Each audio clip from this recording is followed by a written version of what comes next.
It went well. Obviously, we focused on defense, and we was able to communicate, working on a little bit of transition. Luke was saying that the vets were taking time to teach the young guys. And I know you say that's a part of your responsibility. How important is it to establish that culture early in training camp? It's very important. Obviously, day one's the most important part of the day of the season. Getting the work ethics and our habits together early, and our vets were able to communicate with the guys how to play post defense, also wing isolation defense as well. Luke had mentioned that you've been itching to get into that scrimmage more than anyone. You kind of mentioned it to him. Are you excited about that tomorrow? I just thought we would bring it in and maybe get it down. He said put 10 minutes on the clock. I thought we were going to scrimmage, but it was just for shooting. How different is the intensity now that it's natural practice, that you guys are actually in training camp? Just a level of focus. We've been here for the past couple months, but it's just been pick-up funds and games. But now, everything's critiqued and obviously filmed, and coaches will go back this afternoon to figure out what we need to do to get better. Do you like to try to set things up so that you're on an opposite side from LeBron in practice? Or no, that's just kind of happened today. Obviously, I think it makes it better competitive. More competitive for the practice and for guys to see us go at it. So. And just a sense of having some young guys on either team and organizing, and is that? Yeah, because if we were both on the same team, it's harder for us to teach and explain. If we're on the same team. I know it's early and you're getting to know them, but how do you get a young, pretty quiet group to be more talkative and to take on more leadership? Just to lead by example. A lot of people don't talk because they don't know what to say.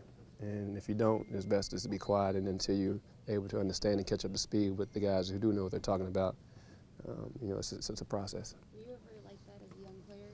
No, if you ask KG or my older vets, they probably said I talk too much. So. Have they talked to you about the dress code? I mean, you're wearing a green shirt. Is that, No, they haven't said much about the dress code. You can come in. You come as you are in the beginning of practice. It isn't the other green. It isn't the Celtic green. You've been in this league a long time. Anything new today? Was it in terms of the terminology or system? Or? Yeah, terminology was a little bit different, but basketball is basketball. Coach B. Keith cleared it up very quickly. LeBron and I had a couple questions, and like I said, it was no big deal. Can you tell that the younger guys have a real hunger to know more, and they know they can go to you or LeBron and get this knowledge? They definitely do. I've been impressed from day one. A couple months back when I first got here, the young guys, like as I've told you guys, they've reached out right away, and they've been seeking knowledge ever since. What do you think is distinct about Luke's coaching or management style? He's not a yelling coach. He's very laid back, relaxed. I think as a coach, that's just my opinion, that the players want to see a guy that's relaxed. Some guys aren't motivated as a yelling coach, or everybody's wired differently. So it's he does a great job of kind of relaxing, and he hasn't been very vocal. He's let his other coaches do a lot of the talking, and me in the past, I've learned that from other coaches. You'd always want to have one voice. Guys get kind of sick and tired of day 3 of camp. You get the same voice over and over. So all the coaches have been very vocal. B. Shaw, B. Keith, Jesse. So it's been a good mix-up. At what point did you start coaching after this? I love to teach, so I can't say no. Obviously, I love what Magic does, Rob, and then also Luke. So I don't want to box myself in one particular category. My mentor a couple years ago with Danny Ainge as well, so he did it all as well. So. When did you start to become a teacher as a player as opposed to a competitor? And when did you take on that role with younger players and start to share that? I've always taught. I played quarterback in high school. I played, pitcher baseball. So I've always been, the coach on the floor in any sport I played, and have always relayed messages to certain guys on my team. How has your approach just physically, how has that evolved over the years so that you're in the type of shape you want to be in to start camp, and how does that go? Yeah, the older you get, the less time you probably take off during the summer. It's harder to get back in shape versus just stay in shape. So I never really take a long period of time off, especially from the weight room and as far as my cardio. What was the final score to that shoot-around that y'all had? I know your team won. We beat we won. It was competitive. We were just having fun in the game. Just get a little bit competitive juices going at the end. Since we didn't get the scrimmage, we did it as far as competition and shooting. And today, a couple of guys on my team shot a little bit better than the other guys on their team. That's all.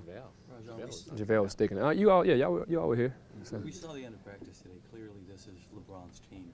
What makes him such a great leader? Is it pedigree? Is it his seniority in the NBA? And are you okay with that role that he's adopted almost immediately? It's LeBron. He speaks his name. One name speaks for itself.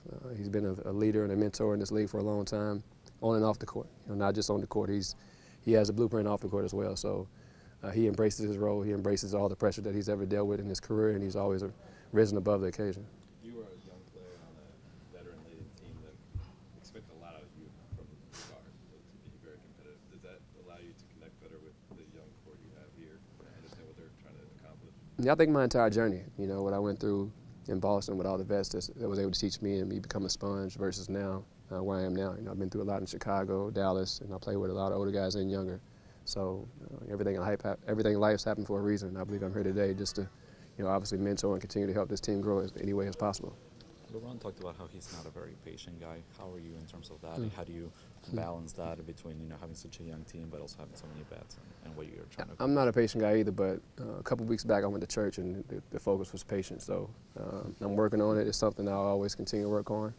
I think some people say that's why Magic, didn't really like coaching. His guys didn't catch up as quickly as he wanted to, and you get bored with the process. But growing into this league, 32 years now, it's just part of the game. You know, everyone's not going to catch up to speed as you are. So my job for me as a leader is to understand how to get those guys, how they're wired, how they're triggered, and how they can learn. Well, being a dad helps you work on your patience, right? Yeah, definitely being a dad. Yeah.